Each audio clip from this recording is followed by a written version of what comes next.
Good morning, everyone. We're live streaming this, so you may want to watch it at another time or what. Yeah, that okay? That okay? Yeah. Are we going to embarrass you? No. It's all for Jesus, Erica. Once we get as spiritual as me, then you'll understand. Anyway, we're pleased, we're thrilled that you're here. It's going to be a wonderful time. There are washrooms at the back, ladies' washroom over in that corner, men's washroom over in that corner. I think you stand a good chance of using either one this morning. And there are washrooms in the gym as well. And Laine, I guess we'll have you come up, and we're going to lead you in a few songs. Erica's first, okay?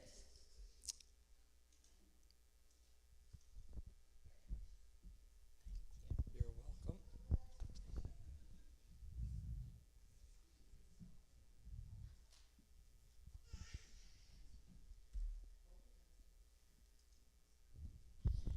Well, good morning. This is awesome. The Summerside people are so happy to be here, and the Western people, and it's really wonderful to be together today. And yes, it's nice to have the little ones too.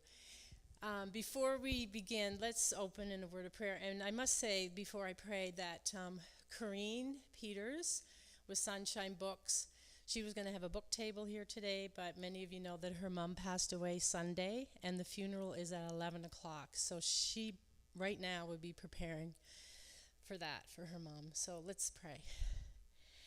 Heavenly Father, we thank you for this day. We thank you for who you are. We thank you for your love for each lady here. And we thank you that we have so much to be joyful about. We have a great hope in you. And right now we just think of Corrine and ask that you will be near her. We pray that you will give her the peace that passes all understanding. And we thank you that her mom is now with you. And what a hope that is for those who believe in you, who have trusted in you as their Lord and Savior. And we ask that you will be with those who are participating today, and that you will just guide us in all that we say and do. In Jesus' name, amen. Okay, so you Charlottetown ladies have been really missing out, I must say. Like, we've been going all winter with this. So I just want to let you know you're all welcome to come any month. It's once a month. And we've been holding it on the fourth Wednesday in the morning from 10 to 12.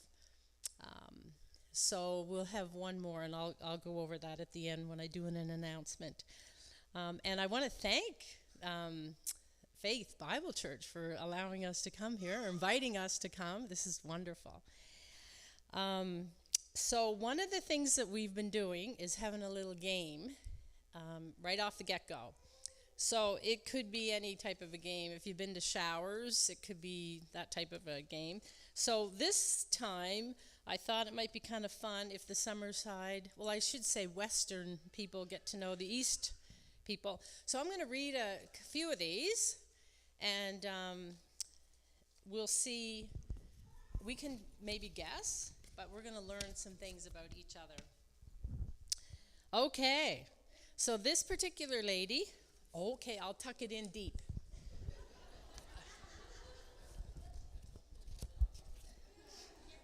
And if you think you know who it is, so this lady, wow, this is something. I like this because I like to do what this person does. Enjoy playing golf with my husband, and I got a hole-in-one at Glasgow Hills one time. That is so cool. I would like to say that was me. Anybody know who that might be? Like, who would? Anne? No, it's not her. Yeah. Any Charlottetown ladies know of who enjoys golf? Okay, I'd be proud to stand and say this is me. Okay, whoever this is, stand up or put your hand up. Really? best. No. That's awesome. That's cool. That's very interesting. Okay. Wow, this is really neat too. These are awesome. Went back to school at 51 to get my grade 12. That is amazing. That's good for you, whoever that is. I love that. Okay, anybody have any ideas from either, like, because I know the Western girls would know each other a little better, and you guys obviously would know. So it's going to be somebody over 51. That's a clue.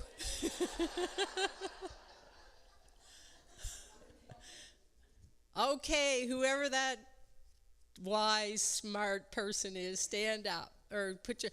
Faye! Wow! I never knew that. That is so cool. Okay. Let's see here.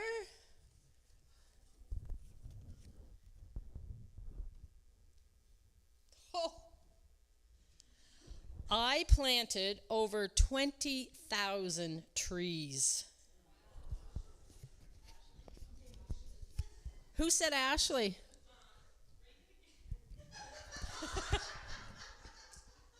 I planted over 20,000 trees.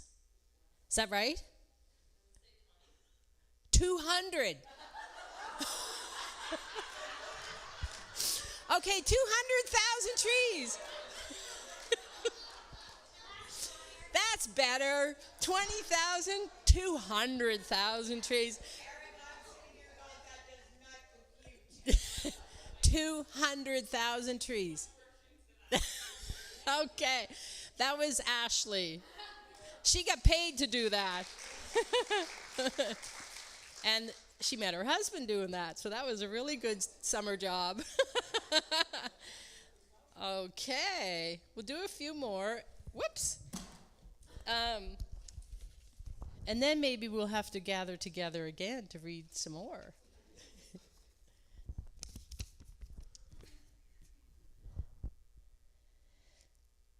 All my family spell my name. Okay, just a sec. I gotta put my glasses on. Oh, that's cool. Yes. So obviously we're gonna know who this is because she said her name, Janet. But the J is Jeremy, Aaron, Nathan, Edward, and Troy. So her name spells all her family, each letter. That's cool. Okay, which Janet is it? Because there's more than one Janet. Okay, that's awesome. Did you do that on purpose? No? Okay. All right, let's do one more before Garth and Liane come.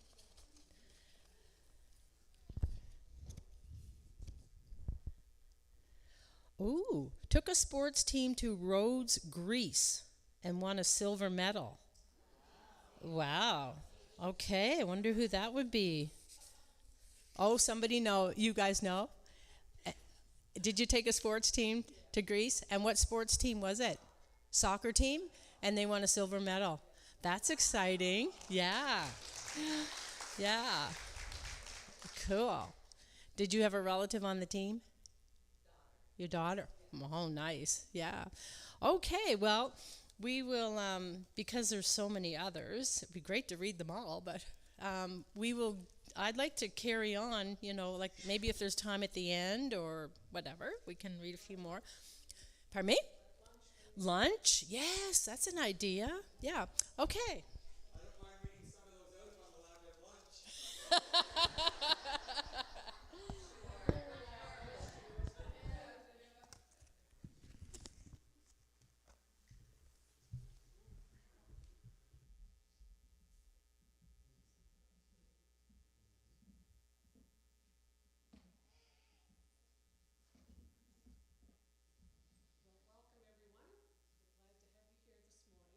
We're going to have a time of worship there, and just before we sing, I want to read a couple of verses, and I just wanted to mention something that goes with the songs that we're going to start with.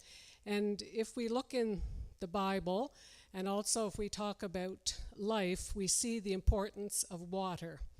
And water is essential for our physical life, and Jesus is essential for our spiritual life. So I'm going to read a couple of verses about water and rivers.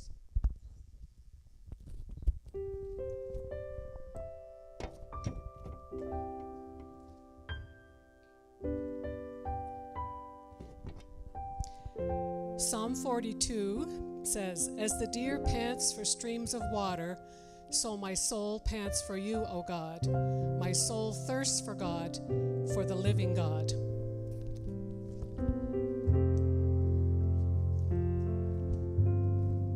And in Revelation it says, "Then the angel showed me the river of the water of life, as clear as crystal, flowing from the throne of God and the Lamb down the middle of the great street of the city." And we're going to sing, starting off, "Take Us to the River."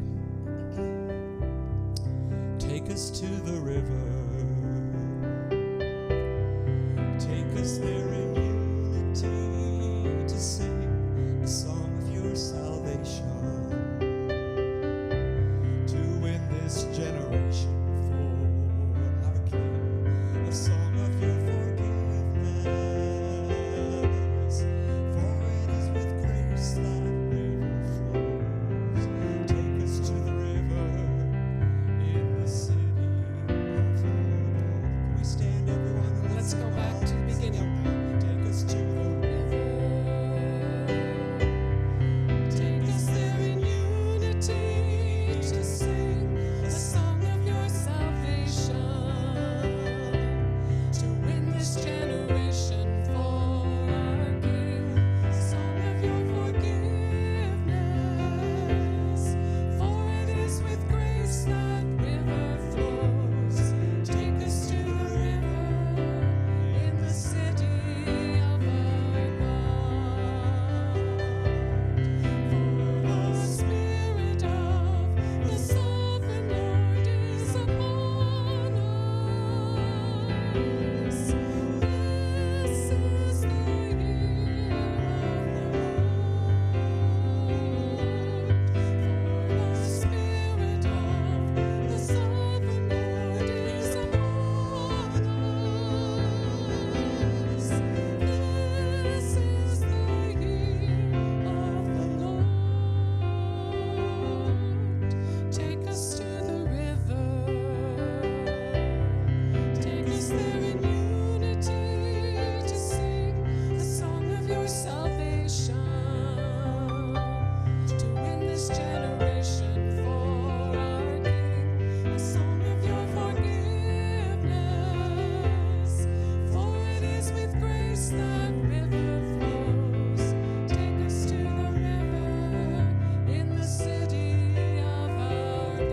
seated, everyone.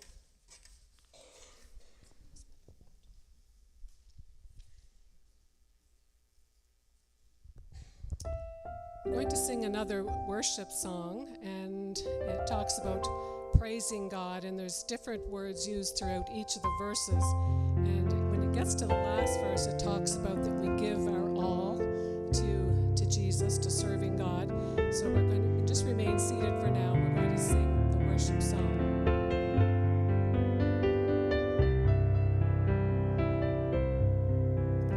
Lord, you're worthy to be praised, and I praise you.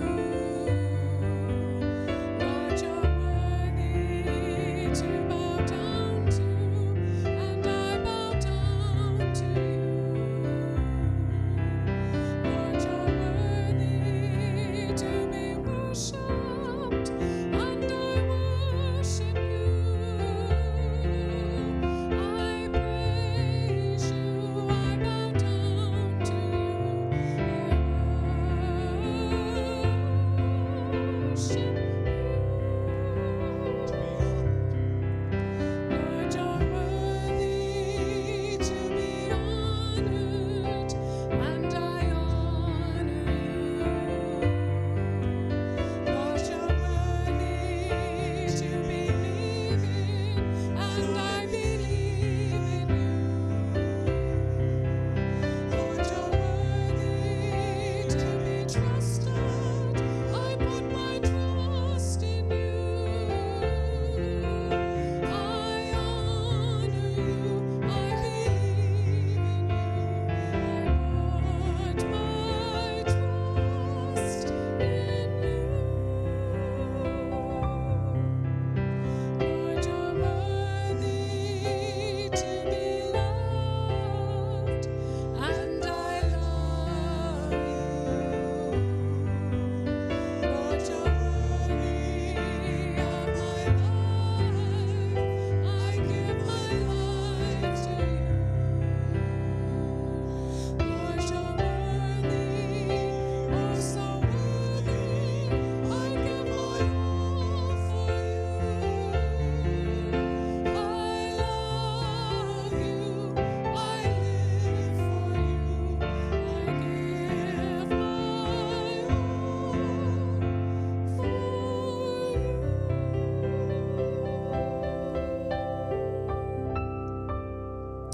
Now we're going to try something now. We're going to do the Women of Worth song that we've been singing every month in Summerside, and it'll be new to the ladies here at Faith Bible Church. And so we're going to sing that together. So the ladies from Summerside have to really sing out, so we'll help them to get to learn the song. So and we'll stand to sing this song.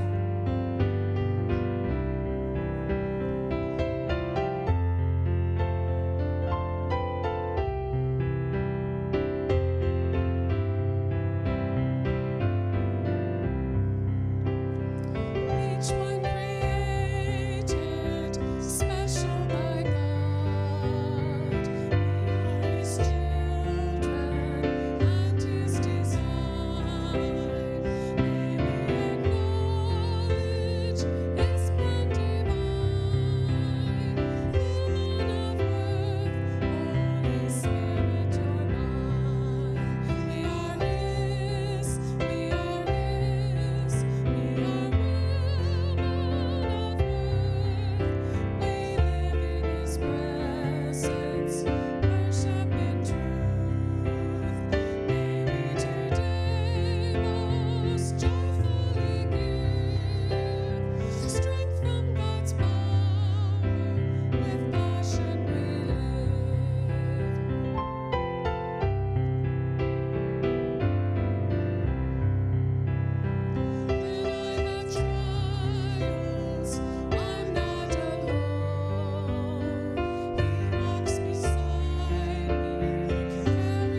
Linda, I'm going to get you to move ahead to the Before the Sun Goes Down.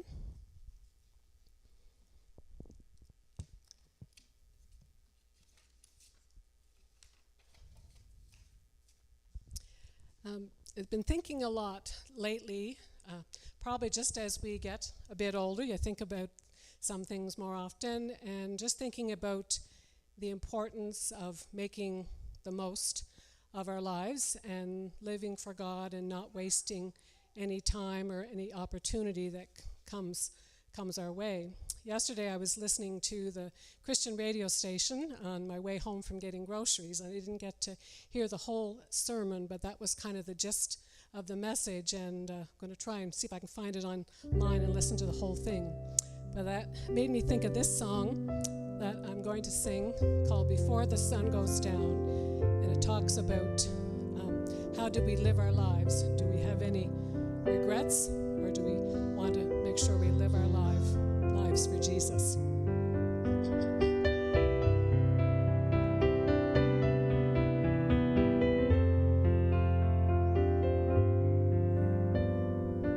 Did I live with love and grace and dry the tears on some small face? Did I drink the sunlight in and look on losing as a win? Did I take the highest road? Did I repay the debt I owed? Search me now, I pray, and wash my every sin away. Before the purple sunset skies, before the carpe diem dies, before I close my eyes to sleep and pray, dear Lord, my soul to keep. Before I reach the end of day, I've got to know I've walked your way. Before the darkness shades the ground, before the sun goes down.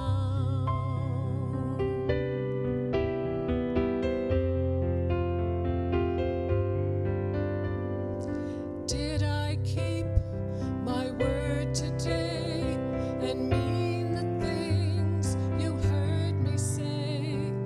Did I make sincere amends with those I've wronged, my kin and friends?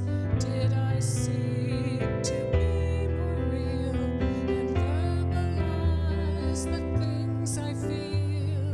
Did I think on what is good and help my brother when I could?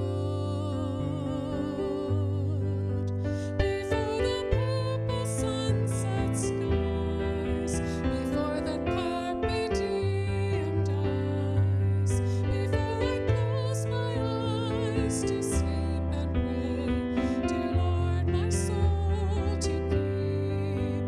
Before I reach the end of day, I've got to know I've walked your way. Before the darkness shades the ground, before the sun goes down.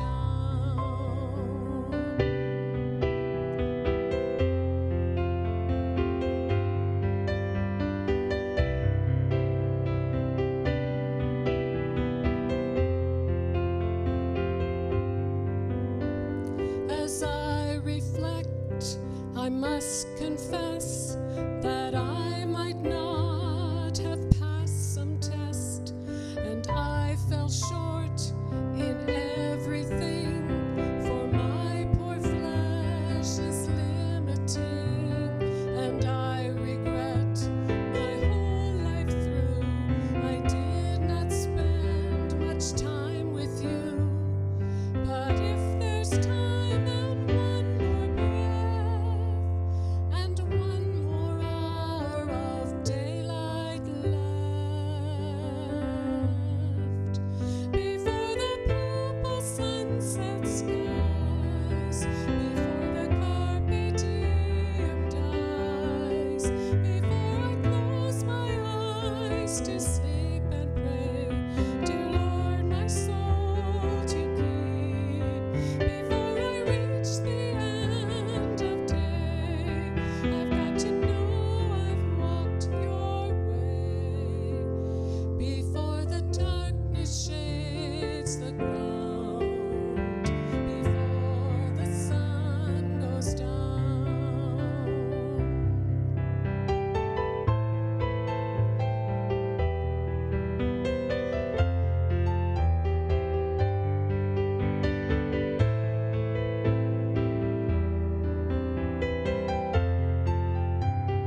goes down.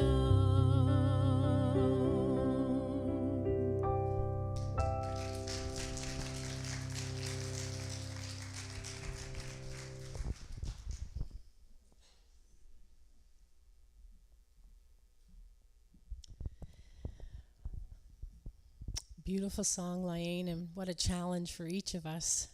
The words were beautiful. Once again, you're both such a blessing.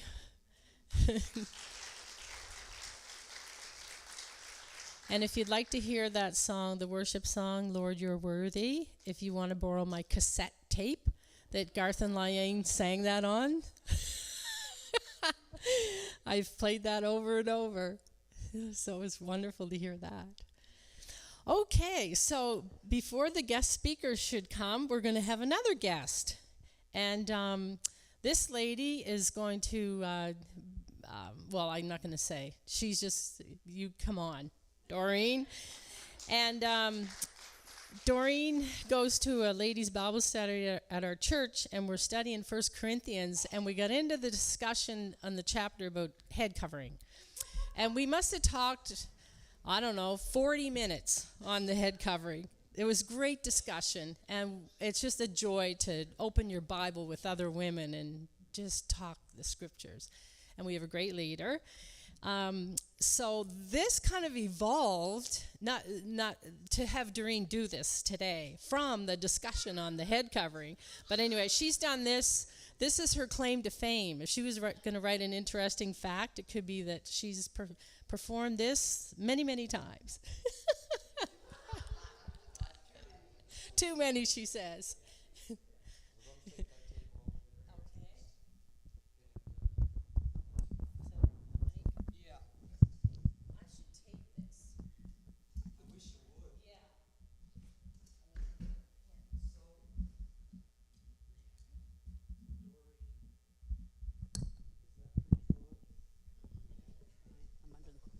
I'm under the spotlight.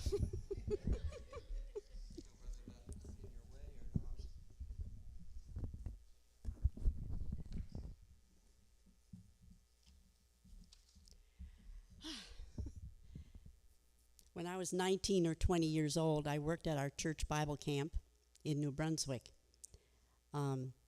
There they had a special lady who was the speaker for the week, and we had a talent night, and she did this hat song.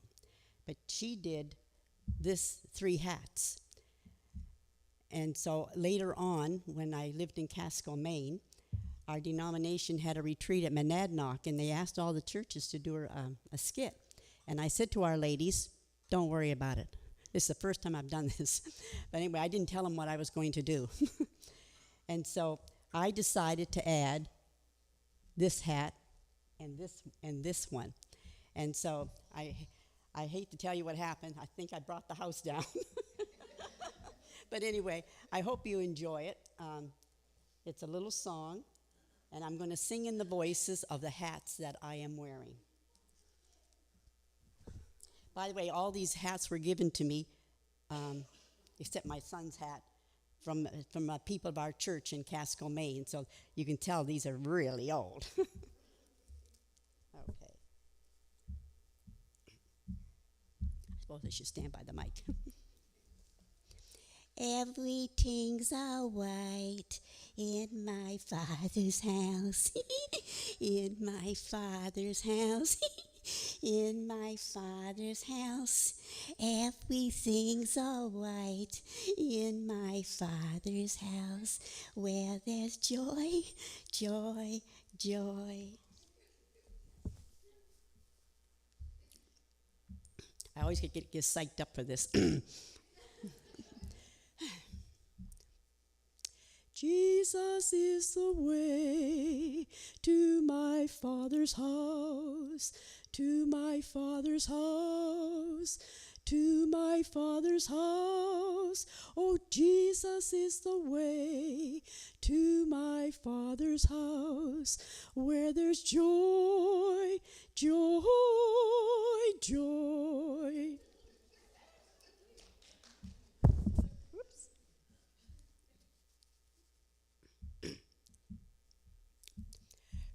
Hope I'm going to hit this mic yet. Sorry about that. I'll do this arm. Okay. Come and go with me to my Father's house, to my Father's house, to my Father's house. Oh, come and go with me to my Father's house, where there's joy, joy, joy. Don't get offended. I'm old now, too, so I can do this. I will meet you there in my Father's house, in my Father's house, in my Father's house. I will meet you there in my Father's house, where there's joy, joy, joy.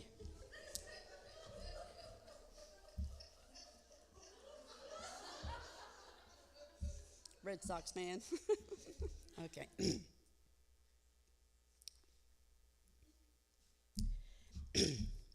Everything's all right in my Father's house, in my Father's house, in my Father's house.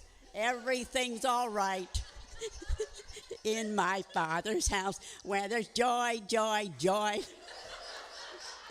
I'm not done yet. Okay. Here we go again. Here we go.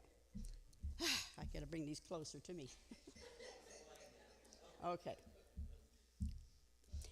Everything's all right in my Father's house. In my Father's house. In my Father's house. Everything's all right in my Father's house, where there's joy, joy, joy.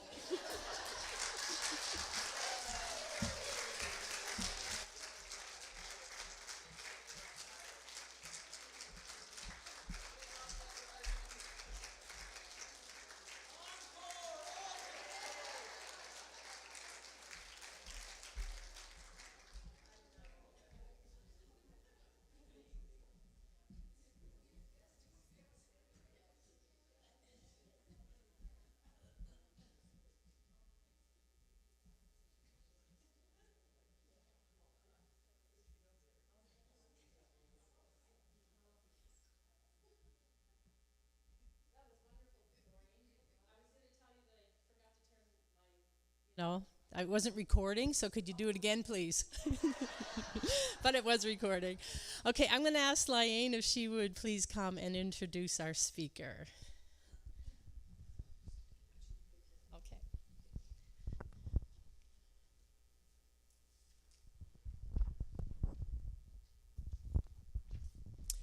Well, we're pleased to have Roxanne Carter Thompson come and share with us this morning, and she does attend Faith Bible Church. And I'm going to give a little bit of information about what she works on, and she's going to tell us a little bit about her life and also a bit about her work. Roxanne Carter Thompson is the executive director of the Adventure Group.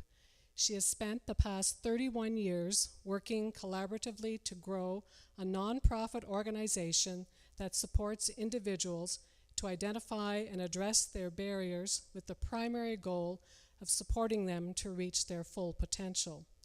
The Adventure Group was named as one of the top 5 social innovators in Atlantic Canada under the Prime Minister's Voluntary Sector Awards. Roxanne was a faculty member of UPEI's Center for Conflict Resolution Studies for 10 years. She has created and taught leadership courses for Holland College. She has also facilitated over 800 workshops in the areas of personal growth and self-awareness. As a longtime advocate for addressing social change, Roxanne was appointed the chair of PEI's first Poverty Reduction Council in 2018, which resulted in the creation of a 5-year poverty reduction plan. In April of 2022, she was appointed a member of the Poverty Elimination Council, which is now embarking on creating the next 5-year plan. Roxanne and her husband, Jeff, are proud parents to 3 young adults. Please join me in welcoming Roxanne to speak to us this morning.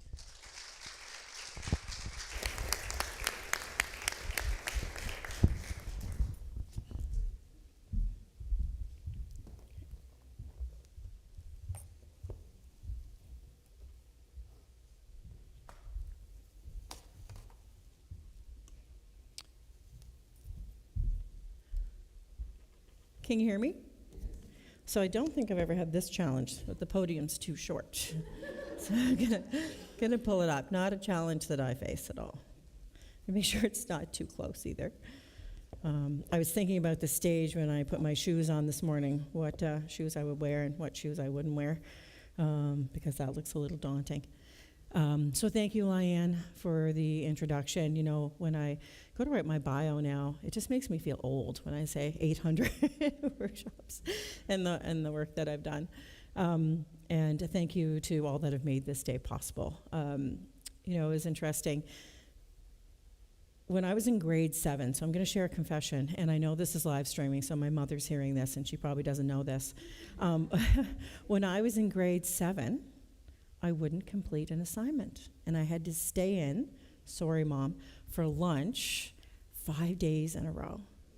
And on the 5th day, I think my teacher was trying to encourage me, and he said, you know, if you got that assignment done for next Monday, you wouldn't have to stay in at lunch. And I said, I have the assignment done. I'm just too scared to do it. What do you think it was? That's what I'm doing right now. Public speaking. I stayed in for 5 lunches because I would not get up in front of a crowd. You know, it's interesting, the path that God charts for you, and now speaking is part of what I do. I spoke yesterday at Charlottetown Christian Council. That was easy. I'm going to tell you, today is not feeling as easy. Because, you know, when we talk about the song that they just sang, the song that you sang, in regards to, I think it was called The Sun Goes Down, and it talks about being real. And for me, talking about the adventure group, that's easy. Talking about my own journey, how is that for people? It's a little bit harder, especially if you're being real. So what I feel called to share with you today is the process that unfolded in the adventure group taking on the Community Outreach Center. Does anyone here know what the Community Outreach Center is? If you've been watching the news, you know what the Community Outreach Center is, yeah, for the last year. In 2021, my board chair, John, came to me to discuss the idea of the adventure group putting our name forward to take over the site of the Community Outreach Center. You may be surprised by my response. It was a firm and quick. Do you think it was a yes? It was a no. It was an absolute no. I gave him all the reasons why it wasn't a good decision for the organization, and we left it at that, or so I thought. A month later, I sat on my couch after just getting off the phone with my board chair, who asked for the second time about us putting our name forward. There was no one else in the room. I wasn't on the phone with them anymore. It was just me, and I said out loud to myself, there's one thing I know for sure. We will not be taking oversight of that Community Outreach Center. I'm going to share with you later how we came to saying yes. First, I'd like to share with you about the adventure group, who we are, and what we do. And I'm noticing the little clicker is not here.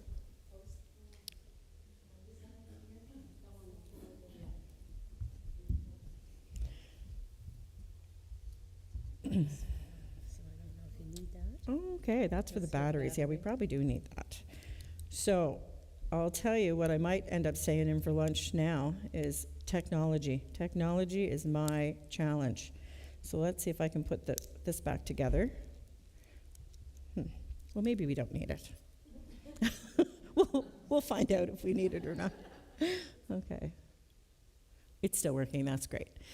So when we put this slide together, it wasn't necessarily for people sitting in a room this large, so I certainly don't expect that you're able to read this. And we actually do have PowerPoints here as well. And so is there anybody that would like the PowerPoint presentation on paper that'd like to have it right now? Because we can hand those out. Is there anybody that would like them? Okay, so Donna and Beth, if you wouldn't mind, they're right beside you there. Yeah, if you want to hand those out. So I'll continue to talk while you're doing that. So, and there's a little pointer here, which I haven't really gotten used to. There you go. Okay, so the adventure group has grown a lot. So we moved into the East Royalty office, and I'd love to tell you we did that willingly as well. We didn't. We went kicking and screaming. Our organization was born in 1992 out of a prayer meeting. And we were moved 3 times in our community because people didn't want us in their neighborhood because of the individuals that we were working with. And so the 3rd time, we were moved to East Royalty. It was the biggest gift we ever got because we moved next to this church. They were building a place out back. The concrete wasn't even dry yet, and we went over and we said, "What are you building?" And then they told us it was going to be a gym with a kitchen. Well, before we knew it, we had the keys to the door, and we had the code and the password, and then we were utilizing this building and creating partnerships with the members of the congregation. And now I'm a congregation member here as well.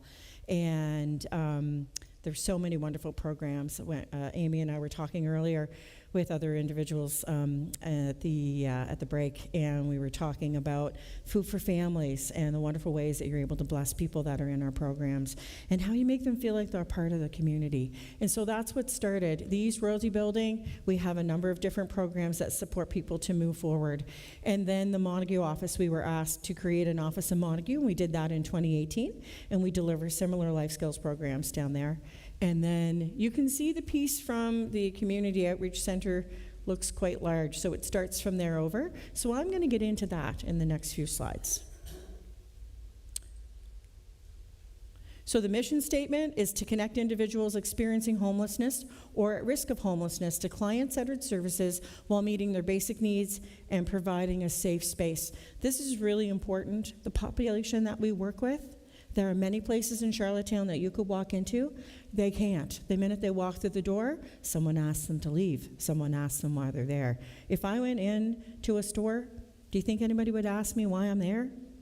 No, they let me go in. But the client population that we work with, because of the way they look, because of the way they probably smell, because of how they're dressed, they're not welcomed into many spaces. So having a safe space is really important.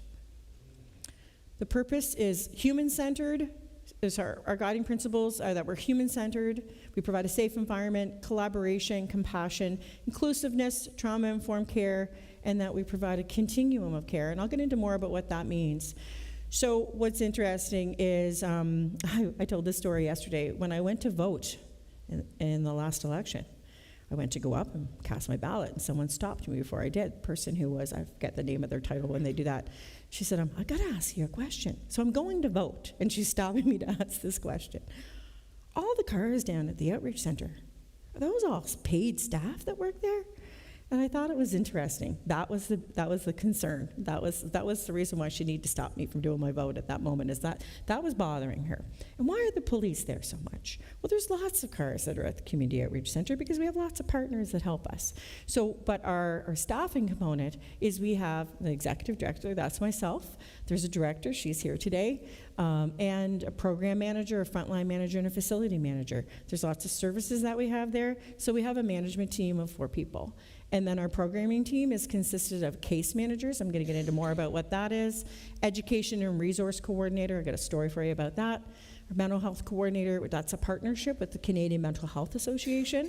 And then we have an activity coordinator, and her purpose is to create meaningful engagements for our clients so that if you're walking into a place and you don't really know the people there, having something to engage in that gives you purpose and reason to come back makes it a little easier to knock on that door for the harder services, to talk about what's going on in your life and why you're in the space that you're in.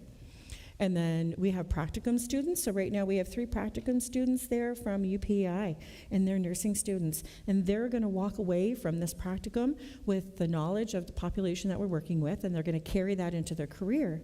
And we're going to walk away with a project that they're going to create that's going to provide us with a resource. So it's a great partnership. And then we have a registered nurse. The clients that we work with do not live in a healthy environment. They don't necessarily wear clean clothes. They don't have access to the medications and the proper care that they need. And so having access to a nurse that helps them to be able to gain the services they need, not only does it help the community because it reduces the burden on the people going to the emergency room, it also provides them with immediate care. Some of the clients that we're working with are in so much pain. And when you're in pain, you're what? You're agitated, you're cranky, and so it reduces the escalations that happen at the center as well. The clientele, so this is a snapshot of our clientele from December of 2023, 68% male, 32% female, 95% residents of PEI. Do you know what we hear? They're all coming from Toronto. They're all crossing the bridge. People have a hard time believing that the individuals we're working with are coming from here. 95% are residents of PEI. 92% are non-Indigenous, 8% Indigenous, 70% are connected to our programming team. Services, I've named some of them, and I'm going to get into more detail on that later. Intake process, so there's 3 pages of information that their case manager or that of an intake worker would help them be able to write down that information. If there's literacy issues, they would have support with that, and it helps us to collect the data that we need to know what services they need access to. There's consent forms that are signed that gives our staff the ability to contact other workers that they're working with so that we're able to ensure that there's no duplication of services, and we're also able to gain correct information so that we're better able to serve them. Safety plan and incident reports are written every time there's an incident at the center, and the province has access to those. We report those every month. So I guess the point I'm trying to make is there's lots of good data collection, and that we are trying to provide the best service possible.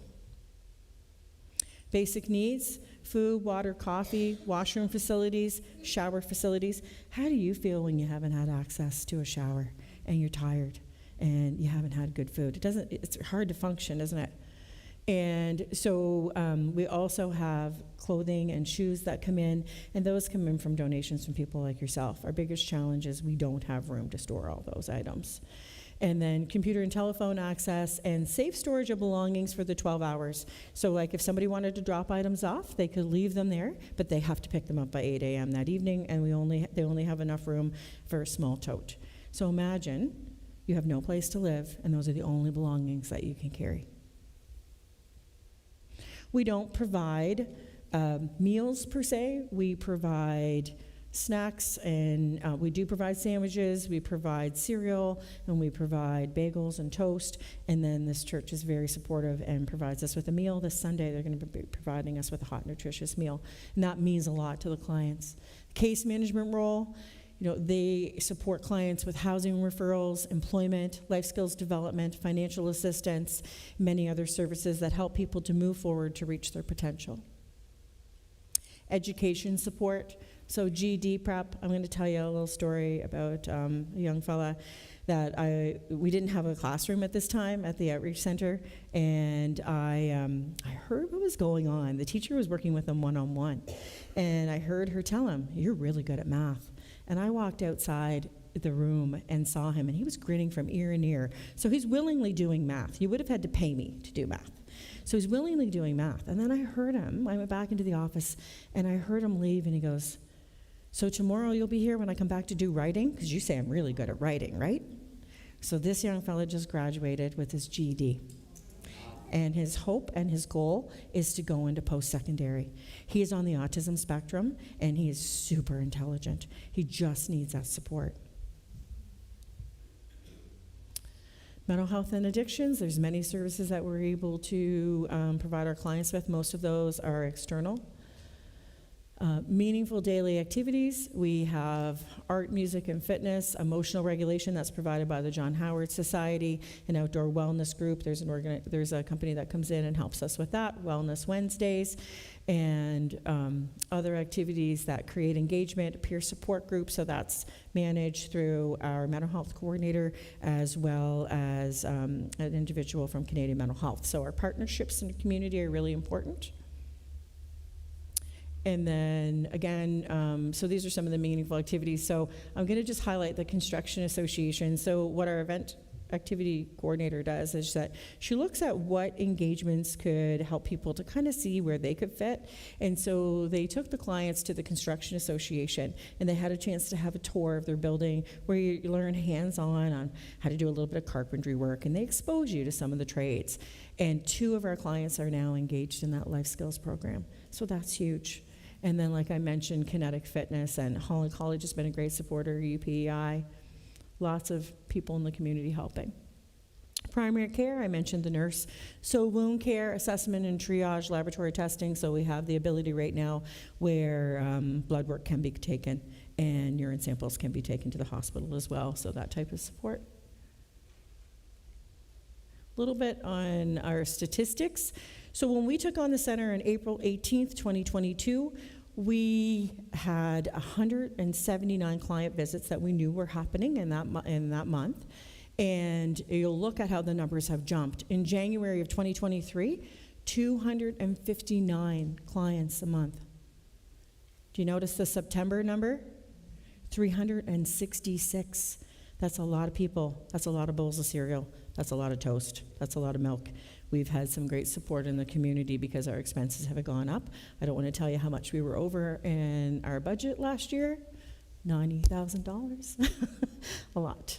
Well, that's a lot of expenses, right? So who are our collaborative partners? So I've mentioned some of them: Canadian Mental Health Association, John Howard Society, Blooming House, Salvation Army, Peers Alliance, Micmac Confederacy, Native Council, Resource Abilities, Housing, Land and Communities, Upper Room Soup Kitchen, Community Legal Information, Mental Health and Addictions, Health PEI, Charlottetown Police Department. So all those organizations come once a month, and they actually attend a meeting, and they hear what challenges we're facing. They get all the data of how many clients we've had that month, what other supports we need to put in place, and they meet the second Tuesday, we've changed it, no, second Monday of the month, and for an hour and a half, and we come together.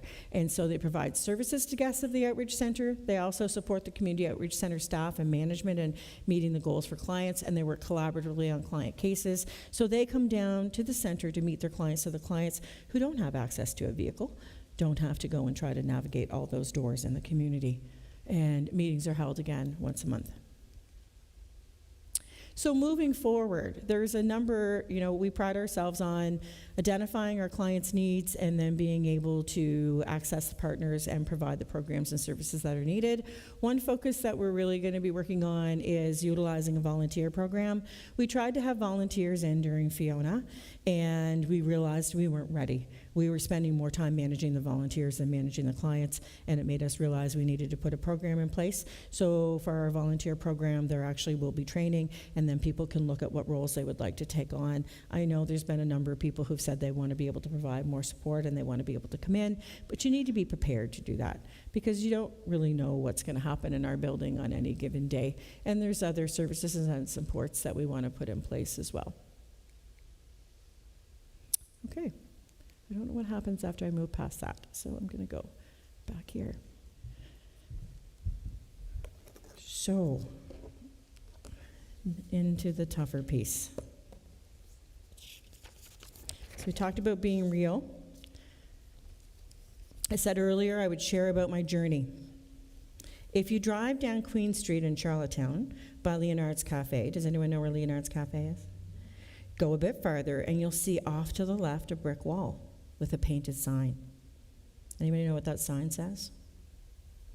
I remember the first time I saw the sign. It hit hard and it challenged me. It says, "Stop the silence on violence." I told myself that one day I would end my silence. I cautiously involved myself in committees where I would take action. But I still kept silent. As I didn't want to put myself in a vulnerable position, I had a child to raise on my own. Fast forward, I married a wonderful partner who accepted me with the wounds I carried as a survivor. I have notes, because if I didn't have notes, I'd be all over the place.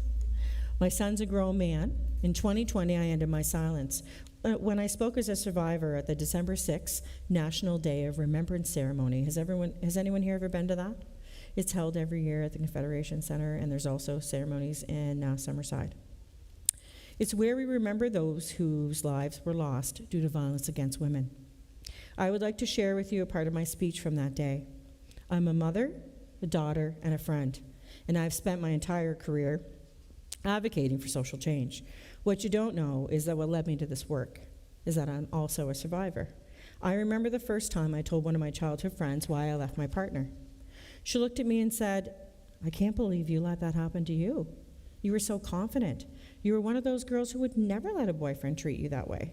And I remember walking away from that conversation thinking, oh, I'm not doing that again. I didn't like how that felt at all.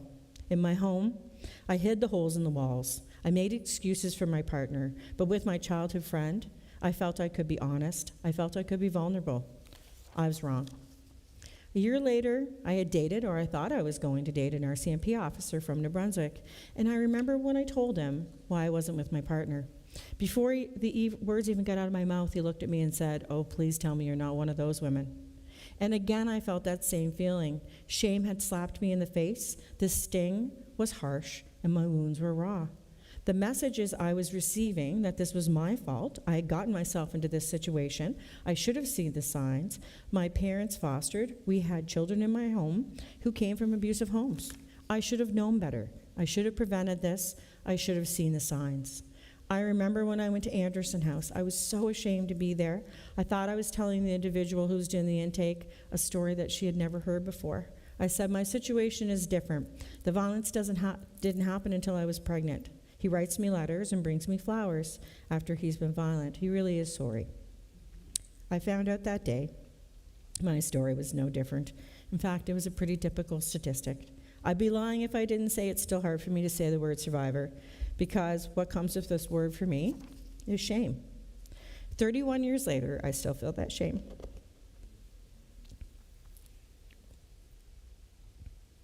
I still jump when a man raises their voice. I carry a few other wounds. Some are physical, some are below the surface. 31 years ago, the laws were much different than they are now. That said, there is still much more to do. In 1993, I had to leave the home that I shared with my partner. The law changed many years later, and now a woman does not have to leave the home.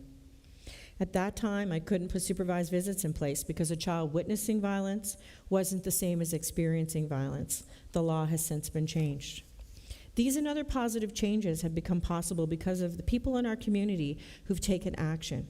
They didn't back down until the changes needed were made to create a safer community for all. When I left the relationship in 1993, I was blessed to be hired, I guess the secret's out, at the Adventure Group. And that was one of the best decisions I ever made. It was supposed to be a 6-month contract, and little did I know it was going to change my life forever.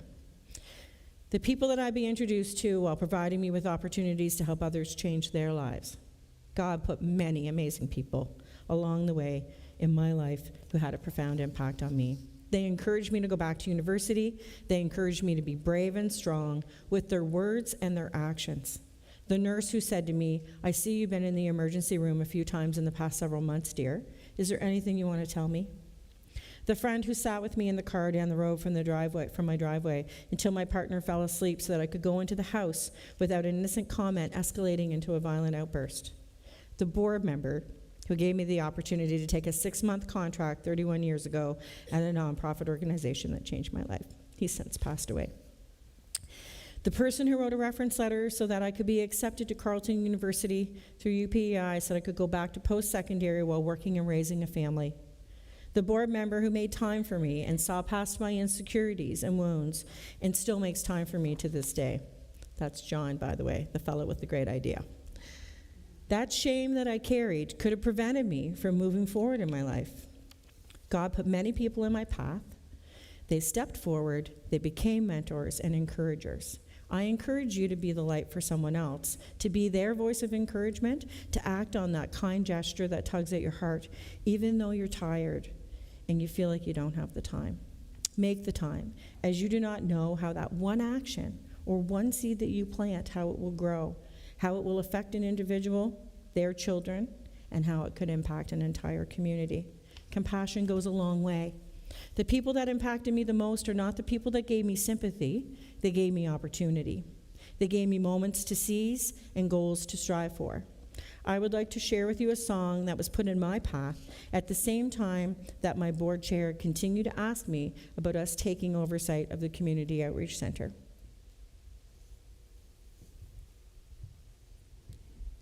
Do you need me to move it forward? Okay.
Has anyone heard that song before? No. It's on, they don't call it CIOG. I don't know what they call it now. Inspire. Oh, that's a great name. Yeah. So, I shared with you earlier that John asked me twice about us taking oversight of the center, and I said no twice. The third time, he hasn't heard this song. Do you want to know what he said to me? If not us, then who? I had heard this song. All I could hear was the words that said, "That's why I created you." God carried me through just as I shared with you. I strayed from the path that he's prepared for me, and he keeps bringing me back. It's like he picks me up and brings me back. He was preparing me for this moment, and I said no twice. Can anybody relate to that? Is there things that he's asked you to do, and you say no, maybe out of fear, maybe you think you're tired? So I said, okay, God, if this is what you're asking me to do, then we'll do it. And I'd love to tell you that conversation with God had a tone of immediate obedience. I challenged and I questioned. I listed all the reasons why it wasn't a good idea. Anybody have those conversations? God provides discernment, and through the most interesting of ways sometimes. When I traveled down to the States to visit my mom, I would listen to the Christian radio stations all the way to Boston. I pulled over to the side of the road this one day in 2019 to write this message down on my phone, and I forgot about it. The message is, if you think that everything that God asks you to do should make logical sense, it's probably not God asking you to do it. I kid you not, it popped up in my phone in 2021 when I was challenging and questioning God. I am not technologically inclined. This was proved today. I didn't know how to put this back on this. And it popped up, as I said, just when I need it.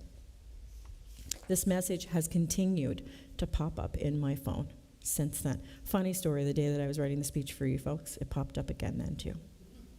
As well as numerous other pieces of the puzzle came together to position us to take oversight of the center.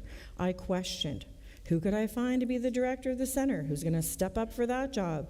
A name was mentioned to me, and I heard myself say out loud, if I thought there was a chance that she would take on that director role, I'll write that proposal tomorrow for us to take oversight of the center. And this I said.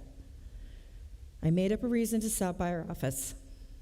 She said, I'll think about it. We talked for 6 months, and we prayed. And she came on as the director, and we continue to pray. She's been there for 2 years, and she's walked through the fire. And this person I speak of is Donna Keenan, and she's here with us today. We've been blessed with many amazing people at a time when other people are having labor shortages. We don't have labor shortages. When we put out there we're looking for people to work, there's a list as long as your arm. Beth is here today. She bravely shared in the employment journey last fall about why she works at the center. I've watched God open doors as he's guided and pulled the pieces of the puzzle together. Today, this moment is one of those doors. I pray for God to give me direction of what message to share here today. Did I want to share that message? Not exactly. Did I want to kind of put my wounds out there? No. But that's what I was called to do. So whoever was supposed to listen to this message today, that was for you. I pray that he put the people in the seats who were called to hear this message. We know the landscape of our province has changed. It's going to take each and every one of us to identify the role that we can play. Things aren't going to change unless we do something. I talked about the people that made those changes about women that had to leave their homes years ago, and a child witnessing violence wasn't the same as experiencing violence. That didn't change without somebody doing something. And the homelessness issue in our province is not going to change. And if you think just building homes is going to change it, it's not. Yes, we do need more housing, but we need more than that. People need access to the proper resources, and there's more supports that need to be put in place. Just putting somebody in a building when their addictions and mental health issues haven't been addressed isn't going to change anything. What can you do to make a difference in your community? What's something you can take action on? So I'm going to ask, it's been put upon my heart to ask for a call to action. So what's something you can do in the next 2 days, in the next 2 weeks, in the next 2 months? It could be as simple as instead of spending that $30 on that shirt you were looking at, you could use that money to make a difference in someone's life. You could volunteer, you could reach out to someone in need, and if it is I don't want to make this just about the adventure group, but if it is on your heart to want to do something to support the work that we're doing, I encourage you to pray about it. Is there something that your church can do? Garth asked yesterday when I spoke to the Charlottetown Christian Council. You know, there's a church in Cornwall that they donated 27 boxes of cereal. Could you do a cereal drive at your church? Could you do maybe there's a donation that your church could make every year, make a commitment for 5 years. I really want you to pray about it because it's important that it's not coming from you. God will lead you to that place, and he'll press upon your heart and provide you with the discernment and direction as to what action you're called to take. I'm going to give you my phone number. It was actually up on the screen earlier. So if anybody wants to take it, I also have cards here with me today. My number is 902-393-1337. I'll say it again after. I would love to receive a text letting me know the impacts of your actions, not exactly what you did, but when we follow God's direction, it's interesting what happens to us. So I want to hear about how you were impacted by what you did. I look forward to receiving messages over the next 2 days, 2 weeks, and 2 months of what the work has been done in you. What I know for sure is that when we follow through on God's direction to our heart, we'll be amazed by the ripple effects and what will happen next. So my number is 902-393-1337. Thank you for this time.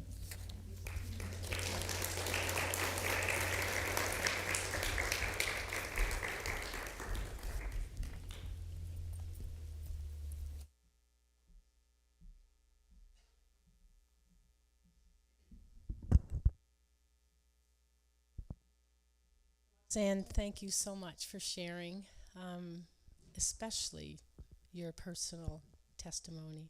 We appreciate that. And I would like everybody to turn around and see the two other ladies. Could you please introduce the women that are with you? This is Bethany Keowen, and she is the case manager with the center.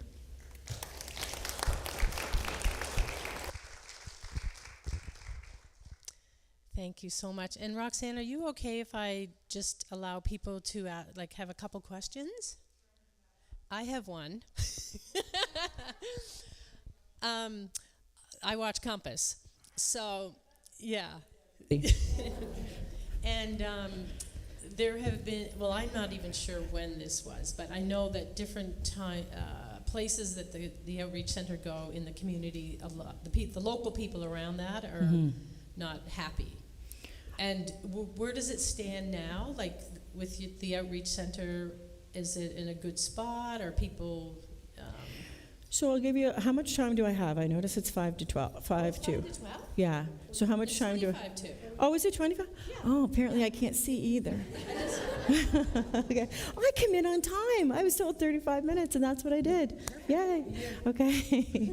That's great. Then I do need a time limit because I'm long-winded. Okay. So how much time do we have? Okay, good.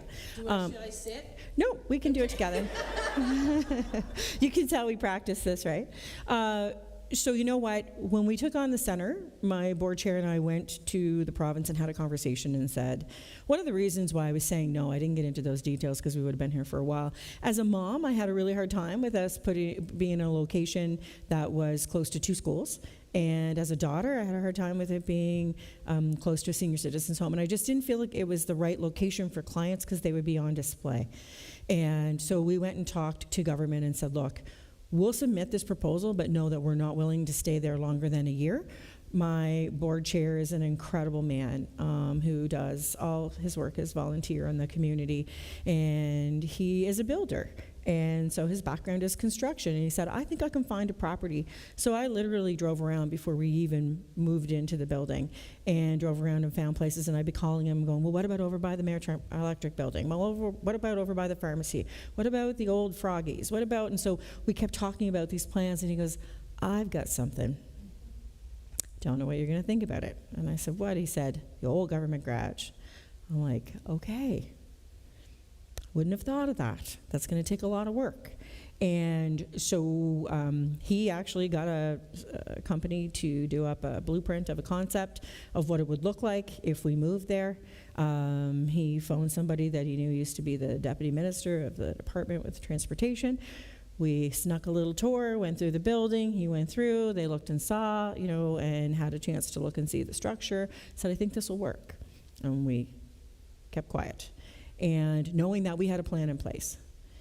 But the cogs in the wheel take a much longer, and there's more pieces to the puzzle than you would even imagine. And, if God wanted us to be there, we would have been there. It took a bit of time, though, and we are there now. I'm not sure why we had to walk through that fire, but oftentimes those things aren't revealed until later. There'll be some reason. We don't believe we can move into that building based on the environmental assessment. So right now we have a 1-year temporary variance to be down in that location. And there's all kinds of people have great, well-meaning concepts about, well, what if you had a place in the country? So how are homeless people going to get there? Well, years ago, they put them all in a van and took them to the country. We need to be in a place that's downtown or close to downtown and that is accessible to people. And so I don't remember the rest of your question, but did that answer it? Okay. Yeah. So the new location, the processes that are in place, there's actually a check-in building where people can come in. They can check in their belongings if they have belongings to check in, and then they walk through a metal detector. Who here has walked through a metal detector in the last year? If you've been on an airplane, you walk through a metal detector, right? And so we have a metal detector, and it's a part of our safety screening process. It's to create a safer environment for everyone. And but being down on that location also gives us the ability to, there were so many competing factors in the other space outside of the building. It was really hard for us to manage who was coming on property, so this makes it easier to manage who's coming on property and also keeps our clients from being prey. Where is the old government garage? So the address is it called 29 or 27? Park Street. 29 is our building, and is 27 the intake building, and then the shelter is 15 Park Street. So if people should call us if they want to come by, they shouldn't just necessarily drop in. But you would park at Gateway Dental and then walk in through the check-in building. Or like the church has a different entrance. They come in through the back gate where staff come in, so they'll be coming in there on Sunday. Yeah. Anybody else have a question for Roxanne? Yes? First of all, I want to say thank you, Roxanne, for all that you guys do. Our church volunteers once a month at the soup kitchen, Mm-hmm. and we're seeing 90 people come through. We're there for just a lunch, and then I myself am out on the street sitting with a lot of people through the week. And I'm just wondering, as I look at the partners you have, I can see in the churches, so I assume that that's just volunteerism, but is there something in place so that people that are coming to the Outreach Center hear about God? So there are churches that want to come to the building, and I guess I mentioned that Faith Bible Church comes, but there are other churches who will drop off donations, and there are churches who want to come in and they want to share ministry. And what I encourage you to think about is that there's ways to share a ministry in which, you got to give people the milk before you can give them the meat. And by coming in, and again, we're going to have a volunteer component. We're still figuring that out. And people have come in and helped out with an AA group, or they've come in and helped out in other ways, and knowing that those conversations can happen down the road. So I'll give you an example, and Amy and I were talking about that this morning. So with Food for Families, clients come in, they can go up and they can get food. If they want to have prayer, the first time they may say no thank you. The second time they may say no thank you. The third time they may say no thank you. And you might not even offer the next time, and they may go, I'd like to have prayer now. So those are things that we would have to figure out, but we don't necessarily, there are individuals that come in and they have conversations with people, and then it leads there. We were having people come in, and we found that clients were not having a positive experience because it left them with more questions than answers. So I think that there's a specific approach that you need to take. And then, unfortunately, we had some negative experiences where people said they were coming in as a church. They were coming in and selling drugs. So we've had some of those experiences as well. So. Do you have addiction services, like people who were in the program that struggle with alcohol or drugs? So we work with mental health and addictions, and then we have staff that would make referrals for clients with addictions. We have many clients who struggle with addiction issues. But I mean, like people who walk the walk, go in and Well, we've had that through some of our, so that would be peer support. And so we've had that through the AA meetings that we were having. Those meetings haven't started up again. So we do have, so that would be peer mentoring. And we have that with mental health. That's something that will be evolving with, as again, with the move. We don't have all of our programs up yet. But we did, Donna, right? At the other building, we had a program that was ran by people who were in recovery, and they ran the program there. But again, we haven't transitioned yet. If you were to even see our multi-purpose room and what it looks like right now, it's not necessarily ready for programming. So I should mention, we just got our occupancy for the second side in the last month. So we're still unpacking. The floors just got professionally cleaned last Thursday. So, yeah.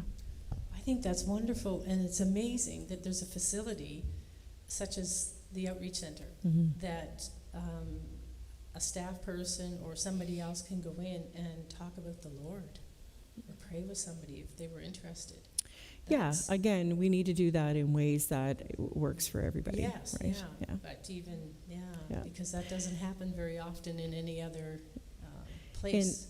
And what you hear in the media, yes, we did move in on the 23rd. We received occupancy on March 22nd at 5:30 p.m., and our doors were opened at 8 a.m. the next morning. So all of our belongings went into the government garage, and we pulled in just what we needed.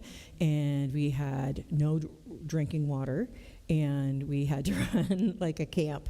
And so then we moved into the second side a few weeks ago. So we're still in our infancy stages of getting everything up and running, for sure. There's still boxes being unpacked. Remember what it's like when you move into a new house? Yeah. You're like a missionary right here in A little bit. Charlottetown. Yeah, that's wonderful. Anything else? Like a lot of people, I'm not quite understanding exactly who I want. Mm-hmm. You're working, you're out of work, please get on the phone, or is that one that I'm supposed to be on?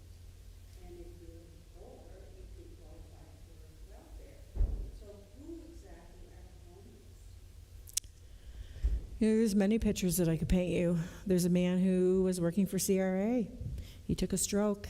His colleagues didn't know for 6 hours he was taking a stroke, and it's left him with other impacts, and he has no roof over his head. Or wouldn't we be getting benefits from his work at CRA because they have a great Not if he was contract. plan?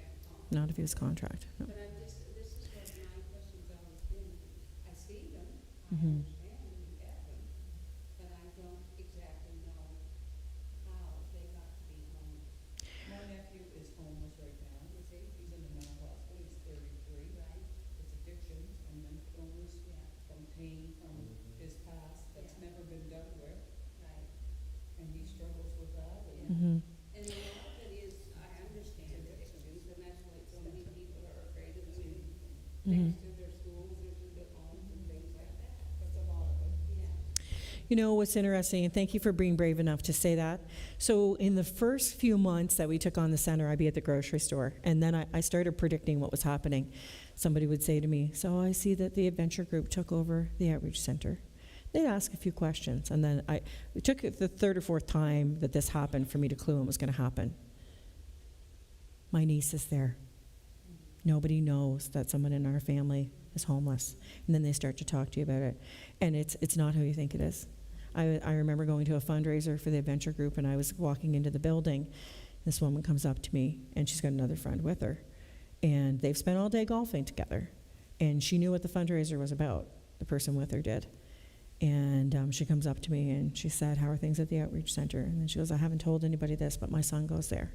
The friend that was golfing with her all day didn't know that her son was there. So there's so many people, there's perceptions of whose kids it is, and it's not just kids, it's people's parents.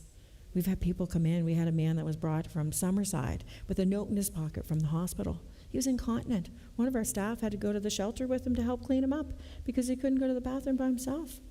You know, there are people that don't have enough of a pension, and they don't have maybe they can't get into a community care facility, and they're an alcoholic, and they don't have relationships with their families anymore. There's so many. If we were to put, to answer that question, I could put 30 pictures up there of who they are and their circumstances, and not one would be the same. And there's so many people that we talk to, of course, the circles that I'm in, that it's their niece or their nephew or their son or their daughter, that there's so many people who have someone in their family. There's a lot in our family, Mhm. just amongst all of us, that will speak nothing about it because they don't want to get reports from their Mhm. brothers and sisters, even in the church. Yeah, and we were also raised, you don't air your dirty laundry. You know? And that, if I could abolish that saying, I think we need to share more and, be real, like what it said in the song. If we all took our masks down and shared what was really going on, and then we'd be able to help more. Roxanne, how many would you have that are not addicted? Like you have just people needing that help or services? Would it be a small percentage or most of it? What would be your best guess on that, Beth? We have a lot that are not addicted. We have a lot that maybe aren't diagnosed with a mental health issue, but you know that there's a mental health issue there. It'd be hard for me to even answer that. I'd have to look at our data. So they must work. We have some that work. They get drugs and, right? Well, there's other ways to get money, and yeah, there's all kinds of ways for people to get money or to. Yeah, so some of our clients do work. They'll come in and get a sandwich before they go to work, and they have no place to stay at night. We've had people that we would have to call the shelter because maybe they forgot to call or they couldn't. The shelter line at that time, you had to call in between a certain time to get your bed. You couldn't just reserve it.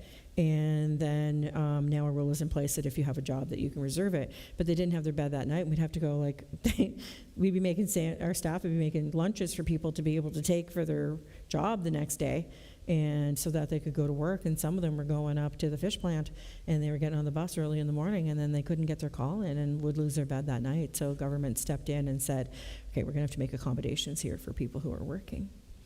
And for my own self personally, I just, sorry for interrupting, but my own self personally, our health system is so broken. There's people on the streets that they want to try to keep getting, my nephew shouldn't be on the streets, but they keep pushing him out. Mhm. He was on for a 48-hour pass to go over to this shelter. 24 hours he had a max. But now they're going to put him back out again. So the system's broken. You just told that story better than I could have. But that's the challenge. And then, but when John said about taking this on, I said, you're going to be banging your head against a wall with the mental health and addiction resources. Staff will tell you that they're not there and that there's more that needs to happen. The songs and dance that we have to do sometimes to get people the resources that they need, and it's not that the staff don't want to do it, it's that the processes aren't necessarily in place. I just have one quick question. So the clients that you see with the government, there's accessibility support and income support? Income support. Yeah. So would the clients be receiving income support, the homeless people? Some may be, and some may be on Okay. accessibility. Yeah. Right. Okay. But it's But just not enough.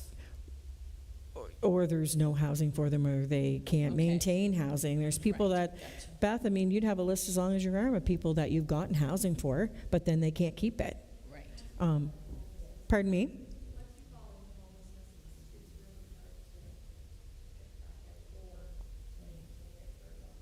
Mhm. We have one fella that he just didn't know how to keep his place clean. So the case manager was going in and helping him clean his property, and then people were showing up, and he didn't know how to say no. And they were coming and staying at his house, 10 and 12 people, and then he got evicted. And then he's homeless again, and then they helped get him another place. Yeah, like, Your work is challenging. yeah, but we have an amazing team of people who are helping us, and I actually work with an individual in Ottawa. Deidre Freeheit has been coaching me since the day that we took on the center, and she is now the former CEO of Shepherds of Good Hope, and we work really closely with the mission as well. If anybody knows Tim Kaiser here, his nephew actually is one of the managers at the mission. Tim called me up one day and said, I think you should talk to my nephew. I said, sure, give me his number, and he put him on the phone. His nephew was here on vacation. He's come into the center. Donna and I went up last year. He toured us all over Ottawa, showed us the issues that they're dealing with. And Deidre said to me, Roxanne, why do people in PEI think that you should be able to solve this problem? The rest of us haven't been able to figure it out. But I do think that a province of our size, that we can work collaboratively together and decrease some of the barriers for sure. And we have good people within the systems. We talk about mental health and addictions. There's good people who are working on that and trying to do that. That's for my sure. background, Yeah, mental health and addictions. yeah. And I loved it. So maybe we should stop here. Okay, Yeah. great. Thank you so much, Roxanne. And I'll be around at lunch if anybody wants to ask a question. If anybody wants to ask a question that maybe was a little more personal and you don't want to share, Donna and Beth and I will be here at lunchtime. So typically in our WOW meeting event, we would have a book report or something of similar. And because of time, we'll not do it. But I was going to do the book report. It's hard to get ladies to come up here. I know lots of readers, girls that love books and eat books. But when I asked them to come up and share the book, no, I'm not doing that. Anyway, so I had a book that I really wanted to talk about, so we'll save that for June. So I would like to invite all the Faith Bible Church ladies to venture up to Summerside for June. And next September, October, November, December, make it a monthly thing, and invite. So originally it was meant for the whole island, all the island ladies to get together. So what? Okay, so now that you've said that, there's been some request to have an evening session. So that's what I've decided to do for June. We'll finish in June, and it will be in the evening, so that the working moms can come, and some working mothers have asked. So that's what we'll do for June. We'll have it 6 to 8, and it'll still be daylight for some of the older folks. Don't like driving after dark, so by 8 o'clock it'll still be light when you head.